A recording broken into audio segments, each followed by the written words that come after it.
تو اللہ نے ہم کو اور آپ کو اس دنیا میں زندگی کے بنانے کے لیے بھیجا ہے، اور زندگیاں اچھے مکان سے اچھے کپڑوں سے نہیں بنا کرتی.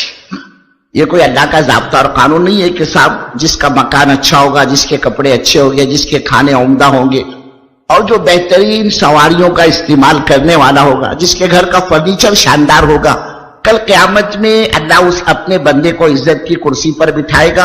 اور کوئی اللہ کا بندہ خستہ حال پھٹے پرانے کپڑوں میں سیدھے سادے مکان میں زندگی گزار رہا ہوگا، اللہ اس کو ناکام کرے گا. بزرگوں، اللہ کا یہ ضابطہ ہے ہی نہیں، بلکہ اللہ کے زندگیوں کے کامیاب بنانے کا ضابطہ وہ اللہ کا دین ہے. ملک سے، مال سے، عہدوں سے، کرسیوں سے زندگیاں نہیں بنا کرتی. اللہ تعالیٰ نے پچھلی قوموں کے واقعات کو اپنے پاک کلام میں ذکر کیا ہے. کیسی کیسی قومیں آئی بزرگوں دنیا میں، ہم تو سوچ بھی نہیں سکتے. ایک ایک قوم کے امتی کے عمر بزرگوں 1000 سال، 1500 سال کی. ان کا بچہ 200 سال کی عمر میں تو بالغ ہوتا تھا، اور ایسی ایسی صلاحیتوں کی مالک. آج کا یہ بیچارہ انجینئر، یہ آرکیٹیکٹ، اللہ کا بندہ، اس اللہ کے بندے کو کوئی ایک 10x10 کی کھولی بنانی ہو نا کمرہ بزرگوں، یہ اللہ کا بندہ بغیر پلروں کے سہارے کے، بغیر ستون کے چھت قائم نہیں کر سکتا. اور یہ قومیات ایسے زبردست محلات اپنے مکان میں تعمیر کرتی تھی بزرگوں، دور دور تک کوئی پلر کا، ستون کا نام و نشان نظر نہیں آتا تھا. یہ بارش کے زمانے میں استعمال کرنے کے کمرے، یہ سردی کے زمانے کے کمرے، یہ گرمی کے زمانے کے کمرے، اور پہاڑوں کے اندر بناتے تھے، اور ان پہاڑوں کو ناخنوں کے ذریعے سے کھودتے تھے.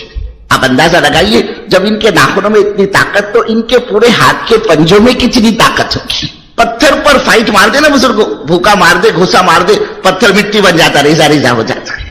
ایسی زبردست قوت. آج کوئی دیوار پر فائٹ مار کر دے کہ بزرگوں دیوار تو کیا ٹوٹے گی، اس کا ہاتھ فریکچر ہو جائے گی، اس کے ہاتھ کی ہڈیاں چورا چورا ہو جائے. لیکن وہ ایسی بھاری بھرکم قوم تھی کہ پتھر پر گھوسا مار دے تو پتھر ریزہ ریزہ ہو جاتا، بھوکا بن جاتا. ایسی زبردست قوم. چلتے چلتے جیسے ہم کسی کے کندھے پر یوں ہاتھ ڈال دیتے نا، ایسے وہ چلتے چلتے سخت تناور درخت ہے، 200 سال 100 سال پرانا، جس کی جڑوں نے زمین کو تھام رکھا ہو، پکڑ رکھا ہو. یہ یوں ہاتھ ڈال کر، یہ ہاتھ کی کھولی ہے نا بزرگ، اس سے ذرا سا جھٹکا دے دیتے، جڑ سمیت وہ درخت اکھڑ جاتا، اس کو کنارے لگا دیا کرتے. 30 40 فٹ تو ان کے قد تھے بزرگ. ہاں، بھاری بھرکم، اور قوت و طاقت تھی وہ مالک. لیکن زندگیوں میں اطاعت نہیں تھی، اللہ کا دین نہیں تھا بزرگوں. اللہ نے بتلانے والے بھیجے، سمجھانے والے بھیجے، جاؤ. ہاں، چیزیں بعض مرتبہ انسان کا دماغی توازن خراب کر دیتی ہے. پھر یہ نہیں بولتی اس کے پاس کا مال بولتا ہے، یہ نہیں بولتا اس کا عہدہ بولتا ہے، یہ نہیں بولتا اس کی کرسی بولتی. ہر چیز کا ایک اثر ہوتا ہے بزرگوں. اس کی قوت، اس کی طاقت نے اس کے دماغی توازن کو خراب کر دیا، اور یہ بڑا بول گئے، من اشد منا قوہ، ہماری جیسی قوت کسی کے پاس نہیں. ہم تو پتھر پر گھوسا مار دے تو وہ ہمارے سامنے ریزہ ریزہ ہو جاتا ہے. ہمارا مقابلہ کون کر سکتا ہے؟ اور بزرگوں، آدمی بے شک بڑا نوانا کھا لے، لیکن کبھی بڑی بات نہ کرے، یہ اللہ کو پسند نہیں ہے. اللہ کے تو بندے، بڑائی یہ تو میری ذات کے لیے مخصوص ہے، الکبر ردائی، یہ تو میری چادر ہے. اور تو یہ یاد رکھ، اگر تو اس میں ہاتھ پیر مارے گا، میری عزت کی قسم میں تیرے کو کہیں کا نہیں چھوڑوں گا. یہ قوم بڑا بول گئی. اللہ نے سمجھانے والے بھیجے.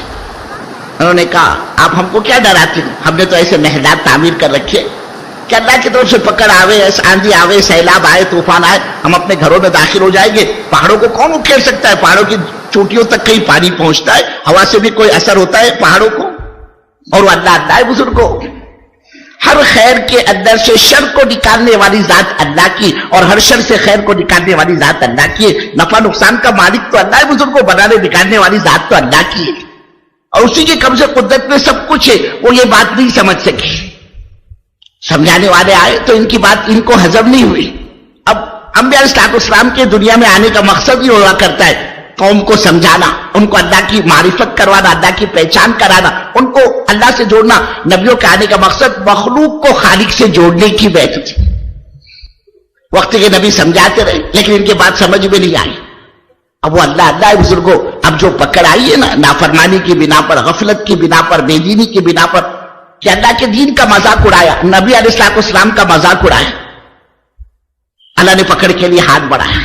اور یاد رکھنا بزرگوں، اللہ تعالیٰ نافرمانی پر فوری طور پر کبھی اپنے بندے کی پکڑ نہیں کرتا. اللہ کی یہاں تو انتہائی ڈھیل ہی ڈھیل ہے.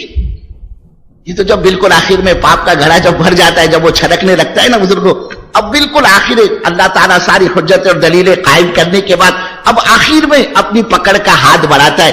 اللہ کا تو اپنے بندے سے بڑا عشق اور تعلق اور لگاؤ ہے بزرگوں. ایک ماں اپنے بچے سے کیا محبت کرتی ہوگی, اللہ کی قسم اللہ 70 ماؤں سے زیادہ اپنے بندے پر مہربان. اس کو تو بڑی محبت ہے اپنے بندے سے, بڑا لگاؤ ہے, بڑا عشق, بڑا تعلق ہے. سیدنا نوح علیہ نبینا علیہ الصلوۃ والسلام 950 سال تک قوم کو سمجھایا بزرگوں, اور عجیب انداز ہے دعوت کا حضرت نوح علیہ الصلوۃ والسلام کی. قال ربی انی دعوت قومی لیلا ونہارا, اے اللہ میں نے اپنی قوم کو رات میں بھی بلایا دن میں بھی بلایا, فلم یزدہم دعائی الا فرارا, اے اللہ میں جتنا ان کو قریب کرنا چاہتا ہوں یہ اور زیادہ دور بھاگتی ہیں.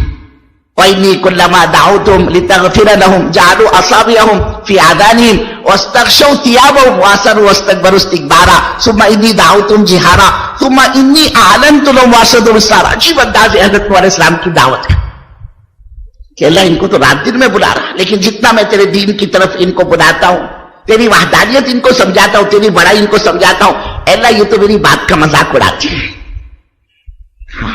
اللہ جب میں ان سے بات کرتا ہوں تو یہ اپنے کانوں میں اپنی انگلیوں کو ڈال دیتے تاکہ میری آواز ان کے کانوں میں نہ پہنچنے پائے. اللہ جب میں ان کے سامنے ہوتا ہوں اور ان کو دین کی دعوت دینا چاہتا ہوں, اللہ یہ تو میرا چہرہ دیکھنا بھی گوارا نہیں کرتی, پسند نہیں کرتی, یہ اپنے چہروں پر کپڑا ڈال لیتی ہے. اور پتھروں سے اس قدر حضرت علیہ الصلوۃ والسلام پر پتھر برسائے جاتے, یہ نوح علیہ السلام پتھروں میں ڈھک جایا کرتے تھے. 950 سال تک سمجھائے, کوئی معمولی ڈھیلے بزرگ کو 950 سال, لیکن قوم خدا کی نافرمانی پر ڈٹی رہی, جمی رہی.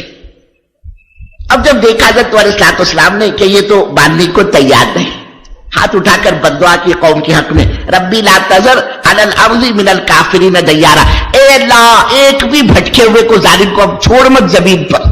نبی کی دعا تھی بزرگوں, اور اس سے پہلے کی محنت, اس کے پہلے کی دعوت, اس کے پہلے کی قربانی.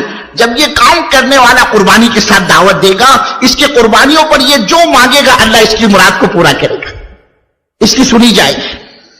ہر وہ دعا جو دعوت کے بعد دی جاتی ہے اللہ اس کو قبول کرتا ہے, اس لیے کہ قربانی اور مجاہدے کے ساتھ دعوت ہے. اور اللہ کا ضابطہ ہے جو مجاہدہ اور قربانی دے گا ہم اس کے لیے راستوں کو کھولیں گے. والذین جاہدوا فینا لنہدینہم سبلنا, وعدہ ہے اللہ کا. ہاتھ اٹھا کے بددعا کرتے ہیں. اب نبی کی بددعا تھی, کیسے ضائع جاتی. اللہ نے قوم کی گرفت کی, قوم کی پکڑ کی, اور اللہ کی طرف سے عذاب کا حکم آیا کہ اے نوح اپنے ماننے والوں کو تیار کر لو, ساتھ میں اپنے کشتی تیار کر لو, اور طوفان آئے گا, سیلاب آئے گا. آپ اپنے ماننے والوں کو تو اس میں سوار کرا دینا. جو فرما بردار ہوگے وہ تو کشتی میں سوار ہوگے, لیکن جو نافرمان ہوگے وہ نہیں آئیں گے کشتی میں. یہاں تک کہ آسمان نے پانی برسانا شروع کیا اور زمین نے اپنے اندر سے پانی اگلنا شروع کیا. زمین سے بھی پانی نکل رہا ہے, آسمان سے بھی پانی برس رہا ہے. پھر کیا تھا, دیکھتے ہی دیکھتے بزرگوں دنیا کی سب سے ہائیسٹ چوٹی ہو نا, ماؤنٹ ایوریسٹ کی چوٹی تک پانی پہنچ گیا. ساری دنیا میں سیلاب ہی سیلاب تھا. اور جتنے ماننے والے تھے حضرت علیہ الصلوۃ والسلام کے, حضرت نے پہلے ان کو سوار کر لیا. اس طرح سے اللہ نے جو فرما برداروں کی تو حفاظت کر لی, وہ کشتی تو بچ گئی جو اس میں سوار ہو گیا. یہاں تک کہ حضرت علیہ السلام کا بیٹا نافرمان تھا. اللہ کی قسم بزرگ کو اللہ کی رشتہ داری نہیں دیکھی جاتی, اللہ کی حسب و نسب اور خاندان نہیں دیکھا جاتا. یہ نبی کا باپ ہے, یہ نبی کا چچا ہے, یہ نبی کی گھر والی ہے, نبی کا بیٹا ہے. اللہ کے یہاں تو بندے کے اعمال دیکھے جاتے, بندے کے عقائد دیکھے جاتے. حضرت علیہ السلام کا بیٹا نافرمان تھا, آنکھوں کے سامنے بیٹا ڈوب رہا ہے, حضرت اس کو بچا نہیں سکتے. باپ آخر باپ ہوتا ہے بزرگوں, پتری جو شفقت ہوتی ہے نا وہ جوش مارنے لگی. حضرت علیہ الصلوۃ والسلام کی پتری شفقت جوش میں آئی کہ اللہ تیرا تو حکم تھا, تیرا تو یہ فرمان تھا کہ تو میرے اہل کو بچا دے گا. اللہ یہ بھی تو میرا اہل ہی ہے, میرا اپنا بیٹا ہے, میرا اپنا خون ہے. انہ من اہلک, اللہ نے کہا انہ لیس من اہلک, وہ تمہارے اہل میں کا نہیں ہے. تمہارے عقائد اور ہے, تمہارے اعمال اور ہے, تمہاری فکریں اور ہے, اس کے عقائد اور ہے, اس کے عمل اور ہے, اس کا فکر اور ہے. حضرت وہ خاموش ہو گئے. یہاں تک کہ بیٹا ڈوبا, پھر اوپر کو آیا, پھر ڈوبا, لیکن علیہ السلام اپنے بیٹے کو نہیں بچا سکے. بیوی نافرمان تھی, وہ بھی ڈوبی. اور اس طرح پوری قوم کو نافرمانی کی بنیاد پر 950 سال کی ڈھیل دینے کے بعد میں اللہ تعالیٰ نے اس کو ہمیشہ ہمیشہ کی نیند سنا دیا. حضرت علیہ السلام کی کشتی جودھی پہاڑی پر لگی. اللہ نے قوم کی حفاظت کر لی, جو ماننے والے تھے اطاعت گزار. 40 50 60 70 100 روایتوں میں آتا ہے اللہ کا عذاب ٹلا, زمین نے اپنے اندر پانی کو سمو لیا, آسمان سے پانی کا برسنا بند ہو گیا. اللہ کا ایک حکم آیا حضرت نوح علیہ السلام کے لیے, کہنو مٹی کے برتن تیار کرو. کہنا مجھے کہاں تمہیں تیار کرنا. حضرت نوح علیہ السلام نے اللہ کے حکموں کی تعمیل میں ایسی مٹی جس سے برتن بنائے جاتے ڈھونڈ ڈھانڈ کر اس کو جمع کیا, اس مٹی کو اپنے ہاتھوں سے گوندا اور رات دن کی محنت کر کے مٹی کے برتنوں کے ڈھیر لگا دیے, چھوٹے بڑے برتن. اللہ جاننے کے باوجود پوچھتا ہے, اے نوح برتن تیار کیا ہے؟ اللہ بالکل تیار ہے. کہا اے نوح اب ان برتنوں کو تم توڑنا شروع کر دو. کہنا توڑو, کہاں توڑو, ہمارا حکم ہے توڑو ان برتنوں کو. حضرت نوح علیہ السلام نے 2-4 برتن کیا توڑے, رونا شروع کر دیا.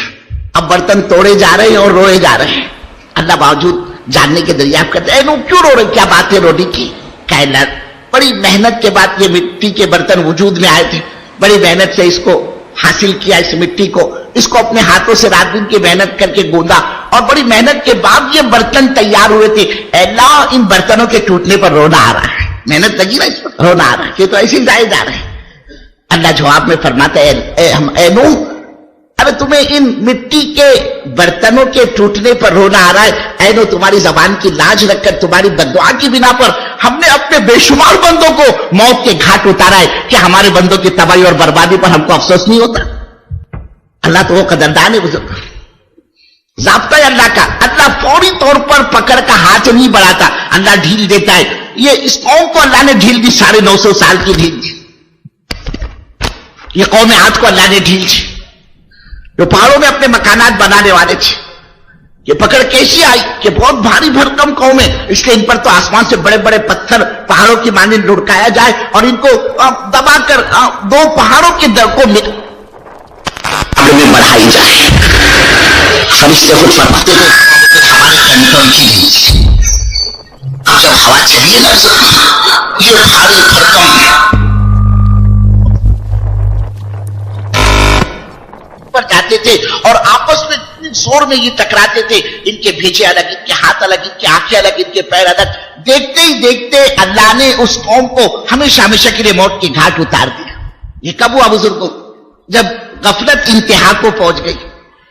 وہ قومیں جن کو کھیتی باڑی کے اندر, باغات کے اندر اپنی زندگی کا بننا نظر آتا تھا, قوم سبا بزرگوں ایکڑوں کی کھیتیوں کی مالک, 1000 کلومیٹر تک کا چلے جائے آپ, ان کے باغوں کا سلسلہ ختم نہیں ہوتا تھا. اور اللہ نے ایسے بہترین ان کو باغات عطا کیے تھے قوم سبا کو. خالی پھلوں کا ٹوکرا لے کر کوئی اللہ کا بندہ ان کے باغ میں داخل ہو جائے, اس اللہ کے بندے کو پھل کو توڑنے کی, اس کو جمع کرنے کی, اس کو اٹھا کر رکھنے کی ضرورت نہیں. اس کے چلنے پر خود بخود اوپر سے پھل گرنے شروع ہو جاتے اور دیکھتے دیکھتے ان کا ٹوکرا پھلوں سے بھر جایا کرتا تھا. آدمی داخل ہو جائے نا ان کے کھیتوں میں, یہ قوم سبا کے باغات میں, بزرگوں سورج نظر نہیں آتا تھا, آسمان نظر نہیں آتا تھا, سورج کی کوئی کرن اندر نہیں داخل ہو سکتی. ایسے گھنے باغات ہیں. اللہ نے خود ان کے باغات کے اپنے پاک کلام میں تعریف کی کہ ہم نے ان کو دنیا میں دائیں بائیں جنت دے رکھی, جنتان یمین و شمال. دنیا کے اندر جنت, بہترین جگہ جگہ میٹھے پانی کے چشمے, کہ آدمی ذرہ برابر کی تھکان محسوس نہیں کرتا تھا. حالانکہ میلوں کا سفر کر گئے اللہ کا بندہ, جہاں تھکان محسوس ہوتی پھل کھا رہے تھے تازے درخت کے, اور بزرگوں چشموں کو ٹھنڈا پانی پی رہے تھے, ان کی ساری تھکان دور ہو جاتی. یہ نعمت تھی. اب چاہیے یہ تھا کہ وہ اس نعمت کی قدردانی کرتے اور نعمت کے دینے والے کو پہچانتے, اس کی اطاعت کرتے, اس کی فرما برداری کرتے. یہ بھی بڑا بول گئے کہ جب سمجھانے والے آئے, بتلانے والے, تو کہا اگر 10-20 سال آسمان سے پانی نہ بھی برسے ہمارے ان کھیتوں کا کوئی کیا اجاڑ سکتا ہے. ہم نے تو ایسے دھرن تیار کر رکھے, ایسے ڈیم بنا رکھے, ہم جانتے کس وقت کھیت کے کس حصے کو کتنے پانی کی ضرورت ہوتی ہے اور کتنا پانی سپلائی کیا جاتا ہے. کہ 10-20 سال پانی, آسمان پانی نہ بھی برسائے تب بھی ہمارا کوئی کچھ نہیں بگاڑ سکتا. یہ ان کا بڑا بول تھا. اللہ نے سمجھانے والے بھیجے, بات سمجھ میں نہیں آئی. جس قوم کو اپنی زندگی کا بننا باغات کے اندر نظر آ رہا تھا بزرگوں, اللہ نے اسی باغات کی فراوانی میں ان کی زندگیوں کو اجاڑ کر بتلایا. اللہ نے ایک چوہے کو ان کے دھرن پر, ڈیم پر مسلط کر دیا اور اس نے اس کو ایسا کھڑیدا ہے اور وہ جو پھٹائے نا بزرگوں, ایسا تیتر بھیتر ہوا ان کا وہ 1000 کلومیٹر کا باغ بزرگوں, کہ قوم سبا تک تیتر بھیتر ہو گئی. اور اس زمین کا اس وقت میں یہ حال ہے, کوئی چیز اس کے اندر کتنی بہترین لائن کی اگنے کے لیے اگنے ڈال دی جائے, سوائے چند کانٹے دار کروی بیریوں کے درخت کے علاوہ دوسری کوئی چیز وہاں نہیں ہوتی. آج تک اس جگہ کا یہ حال ہے. یمن میں ہے وہ علاقہ, معرب کے نام سے جانا جاتا ہے, سنا میں. آج تک اللہ بتلا رہے ہیں. حضرت شعیب علیہ السلام کی قوم بزرگوں تجارت کی بڑی بڑی منڈیاں دی. آج ہم کو اور آپ کو منڈیوں کے اندر زندگی کا بننا نظر آتا ہے. اس لیے آپ دیکھو, ایک دکان والا 2 دکان بنانے کی چکر میں, 2 دکان والا 4 دکان بنانے کی چکر میں, چھوٹا تاجر بڑا تاجر بننے کی چکر میں اللہ نے قوم شعیب کو تجارت کی بڑی بڑی منڈیاں ان کے حوالے کر دی. لاکھوں کروڑوں اربوں روپیوں کا مال ان کے ہاتھ سے نکل کر منڈی میں آتا تھا. لیکن اس قوم نے گڑبڑ شروع کر دی, نافرمانی کی. اللہ نے سمجھانے والے بھیجے کہ مال جب خریدنے کا موقع ہے تو پورا مال گن کر لینا, مال کے اندر عیب نکالنا کہ بھائی صاحب آپ اس کوالٹی کا مال لے کر آئے, اب تو مارکیٹ میں اس کا چلن ہے نہیں اور یہ چیز چلے گی نہیں, چلو ٹھیک ہے آپ لے کر آئے تو میں اتنا دام دے دیتا ہوں, اور یہ یاد رکھو یہ دام آپ کو مارکیٹ میں دوسرا کوئی نہیں دے گا. دل اس کا کہہ رہا ہے 2 پیسے کمانے کی چیزیں, اور بیپاری کو کیا کہہ رہا ہے, مال لانے والے کو, کہ اس کے اندر تو نقصان ہی نقصان ہے. اب چونکہ آپ لے کر آئے میں آپ کو واپس بھیجنا نہیں چاہتا. ہاں کہ مال کے لینے کا وقت ہے, پورا مال بزرگوں وہ وزن کر کے لینا, اس میں عیب نکالنا, اور جب دینے کا بات آئے تو اس کی جھوٹی تعریف کرنا. 1 نمبر کوالٹی صاحب, پورے مارکیٹ میں آپ کو یہ مال کہیں نہیں ملے گا, اس ریٹ میں کوئی دے دے تو میں تو آپ کو مفت دے دوں گا, اور پھر اس میں ڈنڈی مار کر دینا. اللہ نے حضرت شعیب علیہ السلام کو بھیجا, جاؤ ان کا دماغ خراب ہوا, ذرا سا ان کو مال کیا دیا, اس کے بڑھانے کے چکر میں یہ جھوٹ بولے, ڈنڈی مارے, دھوکے سے کام کرے, ملاوٹ کر رہا ہے. اللہ نے حضرت شعیب علیہ السلام کو بھیجا. لیکن حق جو ہے نا بزرگوں کڑوا ہوتا ہے, آدمی کو جلدی ہضم نہیں ہوتی ہے. سچی بات, نبی کی یہ بات امت نے ہضم نہیں کیا. اللہ تعالیٰ وہ اللہ بزرگوں, جن مارکیٹ کے اندر ان کو اپنی زندگی کا بننا نظر آتا, اللہ نے اس مارکیٹ سے ان کو اجاڑ کر بتلایا, زندگیوں کو کھپا برباد کر کے بتلایا. تو اللہ نے اس امت کو دنیا کے اندر اپنی زندگی کے بنانے کے لیے بھیجا ہے کہ اس کی اصل زندگی آخرت کے وہ بن جائے. اس کی یہ گزارنے کے لیے نہیں آیا, یہ تو بنانے کے لیے آیا ہے. اور آخرت مال کے راستے سے, چیزوں کے راستے سے نہیں بنا کرتی. ارے بزرگوں, اگر آخرت کا بننا دنیا کی چیزوں میں ہوتا, مال و متاع میں ہوتا, اور بزرگوں دنیا کے اسباب میں ہوتا, اللہ کی قسم اللہ حضرت محمد صلی اللہ علیہ وسلم کو دنیا دے کر بھیجتا, مال دے کر بھیجتا, چیزیں دے کر بھیجتا. آپ بتاؤ ایمانداری سے, حضرت رسول پاک صلی اللہ علیہ وسلم کی ذات مبارک سے بڑھ کر دنیا میں کس کی ذات ہو سکتی؟ آپ سے بڑھ کر کون ہو سکتا ہے دنیا میں؟ اللہ نے یہ سارے کائنات کا نظام ہی اپنے نبی صلی اللہ علیہ وسلم کی برکت سے چلایا ہے. اللہ خود فرما رہے, اے ہمارے محبوب صلی اللہ علیہ وسلم, اگر ہمیں آپ کو پیدا کرنا نہ ہوتا, ہماری عزت کی قسم, ہماری بڑائی کی قسم, نہ یہ زمین ہوتی, نہ یہ آسمان ہوتا, نہ یہ دریا ہوتے, نہ یہ سمندر ہوتا, نہ یہ چاند ہوتے, نہ یہ ستارے ہوتے, نہ یہ سورج ہوتا. اے ہمارے محبوب صلی اللہ علیہ وسلم, یہ جو کچھ بھی ہم نے کائنات میں بنائے وہ سب آپ کی برکت سے بنایا. بزرگوں, جس نبی کی برکت سے اللہ نے کائنات کے اتنے بڑے نظام کو چلایا, تو اللہ پھر کیوں نہ اس کائنات کی بنائی ہوئی ایک ایک چیز سب سے پہلے اپنے نبی کو عطا کرتا, اپنے نبی کو ہدیہ کرتا, اپنے نبی کو گفٹ کرتا. جب کائنات کا نظام بنا یہ نبی صلی اللہ علیہ وسلم کی برکت سے, تو اللہ سب سے پہلے جو کچھ دیتا وہ اپنے نبی کو دیتا. اب ذرا زندگی اٹھا کر دیکھیے, حضرت رسول پاک صلی اللہ علیہ وسلم کی, آپ کی مبارک سیرت کیا کہتی ہے, آپ کی زندگی کیا کہتی ہے. بزرگوں, یہ مائی عائشہ صدیقہ رضی اللہ تعالیٰ عنہا ہے. کون ہے یہ؟ سرکار مدینہ, تاجدار مدینہ, جناب محمد رسول اللہ صلی اللہ علیہ وسلم کی پاک بیوی ہے, امت کی ماں ہے, ہم سب کی ماں ہے. بزرگوں قسم کھا کر فرماتی ہے, 2-2, 3-3 مہینے گزر جاتے تھے ہمارے گھر.